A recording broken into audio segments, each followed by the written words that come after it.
I'm a full-on rapist, you know?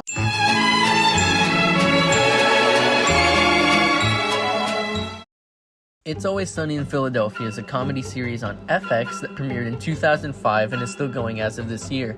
The show was created by Rob Mack, Charlie Day, and Glenn Howerton. Now, I first remember getting into this show around 2020. Now, what were you doing around 2020?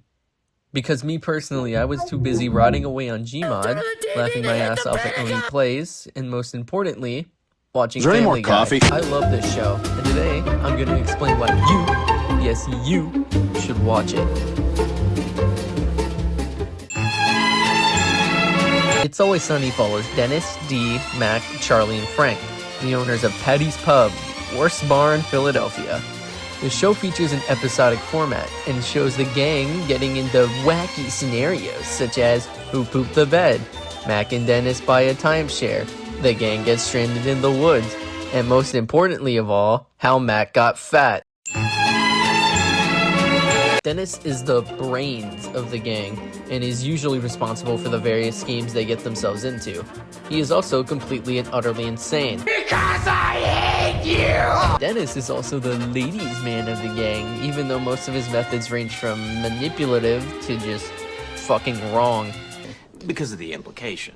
Well, dude, think about it. She's out in the middle of nowhere with some dude she barely knows. You know, she looks around her, what does she see? Nothing but open ocean. There's nowhere for me to run. What am I gonna do, say no? Uh-oh, ladies, better watch out. Dee is the useless girl of the gang, and usually gets the short end of the stick due to being the straight man of the gang, starting off slightly better than the others, but as she goes on, she becomes just as bad as them, probably worse than Dennis. Fun fact, she's also partially responsible for a handful of the banned episodes due to her interesting choices in ethnic outfits. Dee is also a notoriously awful partner, as she will dump her current partner if she finds out a single thing she doesn't like about them. She is also an aspiring comedian, even though she can't do stand-up without gagging her guts out. So you guys, what's the deal with those hands-free headsets that everybody's wearing in their ears, right? Mac is the muscle or cool guy of the gang and is a wannabe badass who serves as a secondary brains, but only when he feels like it. He's definitely more tame than the others, but that's not much considering who we're talking about. Over time though, he mostly just became the source of fat jokes and eventually gay jokes, which is more of a part of his character that was teased as a joke in earlier seasons, but mostly just became his whole character. Can you tell I don't really care about him considering how little I have to say about him? Here comes the money.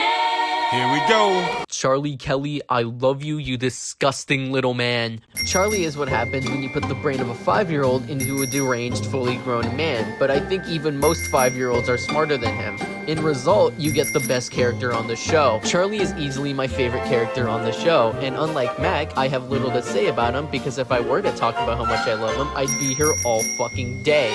Put it simply, he's one of the most filthiest men in Philadelphia and is an absolute idiot due to having the mind of a child. Charlie? Yeah. Just need you to name an animal. Yeah. That we eat but doesn't eat us. Doesn't eat us. That's easy. A dragon. Oh, what the hell's going on over here? Oh, Frank's trying to kill himself. Finally, we have Frank, Dennis and Dee's father, who didn't appear in the show until season 2 as the ratings for the first season were low, and the producers suggested bringing in a recognizable face to save the ratings. And of course, it worked, or I wouldn't be here talking about it today. Frank is an interesting case of a character, as he started off as more of a scummy con man type of guy, but similar to Dee, he became just as bad as the others over time due to exposure to them.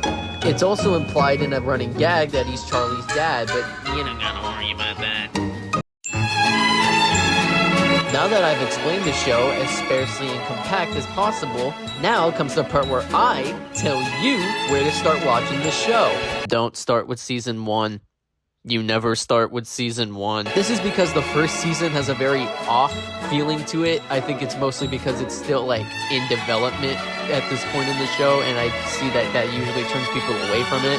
For episodes that I recommend you start off with, I recommend the Dennis system, the gang finds a dumpster baby, the gang solves the gas crisis, and finally, the Nightman cometh. I don't know how to end this video. Goodbye, and I hope you like the show.